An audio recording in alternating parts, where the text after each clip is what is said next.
ಇವತ್ತು ನಾನು ನಿಮಗೆ ಈಸಿಯಾಗಿರುವಂಥ ಮೋದಕ್ ರೆಸಿಪಿಯನ್ನು ಮಾಡಿ ತೋರಿಸ್ತೀನಿ. ಈಗ ಗಣೇಶ ಚತುರ್ಥಿ ಹಬ್ಬ ಬರ್ತಾ ಇದೆ, ಹಾಗಾಗಿ ಮೋದಕ್ ರೆಸಿಪಿ ಹೇಗೆ ಮಾಡೋದು ಅಂತ ನೋಡುವ.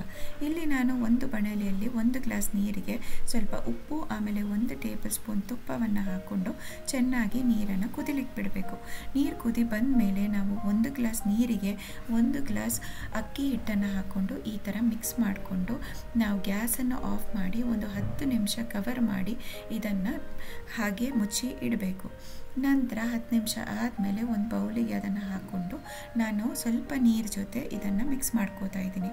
ಸ್ವಲ್ಪನೇ ನೀರು ಹಾಕ್ಕೊಂಡು ಹದ ಮಾಡಿಕೊಂಡು ಈ ಥರ ಹಿಟ್ಟನ್ನು ಕಲಿಸ್ಕೋಬೇಕು. ಈಗ ಮೋದಕ್ಕಿದು ಹಿಟ್ಟು ರೆಡಿ ಆಗಿದೆ, ಇದನ್ನು ಸೈಡಲ್ಲಿ ಇಟ್ಕೊಳ್ಳೋಣ. ಈಗ ನಾವು ಹೂರ್ಣವನ್ನು ರೆಡಿ ಮಾಡಬೇಕು. ಹೂರ್ಣಕ್ಕೆ ನಾನಿಲ್ಲಿ 2 ಟೇಬಲ್ ಸ್ಪೂನ್ನಷ್ಟು ಎಳ್ಳನ್ನು ತಗೊಂಡಿದ್ದೀನಿ, ಕಪ್ಪು ಎಳ್ಳು ತಗೊಂಡಿದ್ದೀನಿ. ಇದನ್ನು ಚೆನ್ನಾಗಿ ಫ್ರೈ ಮಾಡ್ಕೋಬೇಕು. ಗಮ್ಮಂತ ಪರಿಮಳ ಬರೋ ತನಕ ಫ್ರೈ ಮಾಡ್ಕೊಳ್ಳಿ. ಒಂದು 2 ನಿಮಿಷ ಫ್ರೈ ಮಾಡ್ಕೊಂಡ್ಮೇಲೆ 1 ಕಪ್ಪಿನಷ್ಟು ತೆಂಗಿನ ತುರಿಯನ್ನು ಹಾಕ್ಕೊಂಡು ಇದಕ್ಕೆ ನಾನು 1 ಟೇಬಲ್ ಸ್ಪೂನ್ನಷ್ಟು ತುಪ್ಪವನ್ನು ಹಾಕ್ಕೊಂಡು ಅರ್ಧ ಕಪ್ಪು ಬೆಲ್ಲವನ್ನು ಹಾಕ್ಕೊಳ್ತಾ ಇದ್ದೀನಿ. ಇದು ನಾನು ಹುಡಿ ಮಾಡಿಟ್ಟಿರೋ ಬೆಲ್ಲವನ್ನು ಹಾಕ್ಕೊಂಡಿದ್ದೀನಿ. ಇದಕ್ಕೆ ಸ್ವಲ್ಪ ನೀರು ಜೊತೆ ಈ ಥರ ಮಿಕ್ಸ್ ಮಾಡ್ಕೊಳ್ಳಿ. ಈಗ ಬೆಲ್ಲ ನೀರು ಬಿಡ್ಲಿಕ್ಕೆ ಸ್ಟಾರ್ಟ್ ಆಗುತ್ತೆ. ಈ ಥರ ನಾವು ಲೋ ಫ್ಲೇಮಲ್ಲಿ ಇಟ್ಕೊಂಡೆ ಇದನ್ನು ಮಿಕ್ಸ್ ಮಾಡ್ತಾ ಏಲಕ್ಕಿ ಪೌಡರ್ ಜೊತೆ ಇದನ್ನು ಚೆನ್ನಾಗಿ ಮಿಕ್ಸ್ ಮಾಡ್ಕೊಳ್ಳಿ. ಒಂದು 5 ನಿಮಿಷದಲ್ಲಿ ಇದು ಸ್ವಲ್ಪ ಗಟ್ಟಿಯಾಗುತ್ತೆ. ಆ ಸ್ಟೇಜ್ಗೆ ನೀವು ಗ್ಯಾಸನ್ನು ಆಫ್ ಮಾಡಿಕೊಂಡ್ರೆ ಹೂರ್ಣ ರೆಡಿ ಆಗುತ್ತೆ.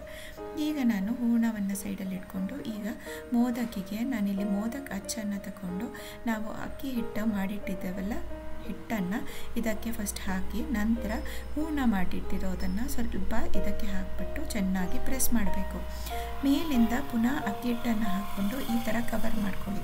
ಈಗ ನೋಡಿ ಎಷ್ಟು ಈಸಿಯಾಗಿ ನೀವು ಮೋದಕ್ ಮಾಡ್ಬೋದು ಅಂತ. ಇದನ್ನು ನೀವು ಕೈಯಲ್ಲಿ ಕೂಡ ಮಾಡ್ಬೋದು.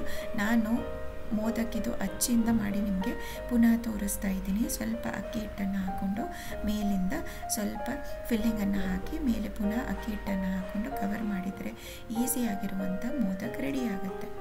ಇದು ತೆಂಗಿನ ತುರಿಯಿಂದ ಮಾಡೋದ್ರಿಂದ ತುಂಬಾ ಟೇಸ್ಟಿ ಇರುತ್ತೆ.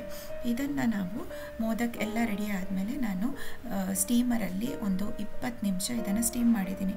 ಲೋ ಫ್ಲೇಮಲ್ಲಿ 10 ನಿಮಿಷ ಸ್ಟೀಮ್ ಮಾಡಿಕೊಂಡು ಹೈ ಫ್ಲೇಮಲ್ಲಿ 10 ನಿಮಿಷ ಸ್ಟೀಮ್ ಮಾಡ್ಕೊಳ್ಳಿ.